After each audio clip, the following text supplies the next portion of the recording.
ভোটের আগে বাবরি মসজিদ তৈরির উদ্যোগ, নতুন দল ঘোষণা, হেলিকপ্টারে চড়ে প্রচার। হুমায়ুন কবিরকে নিয়ে কি ভাবছেন মুর্শিদাবাদের মানুষ?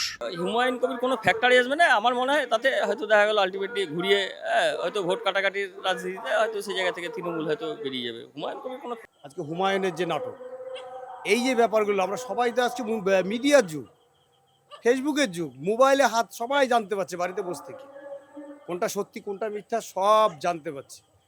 এরা যতই যাই বলুক মানুষ বুঝে নিয়েছে। মালদা মুর্শিদাবাদের লোক আরও ক্ষিপ্ত হয়ে গেছে বেশি।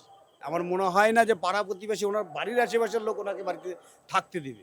বন্ধু বান্ধব আছে, আমি তাদেরকে জিজ্ঞাসা করেছিলাম, প্রশ্ন করেছিলাম, ভাই তোরা এটা মেনে নিচ্ছিস কি করে? বলছে অসম্ভব, কোনো দিনই মেনে নেব না। এবার বলুন আমি কি বলবো ওদেরকে?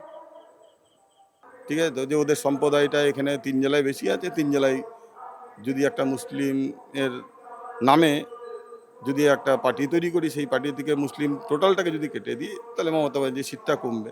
ফলো করুন আনন্দবাজার.com।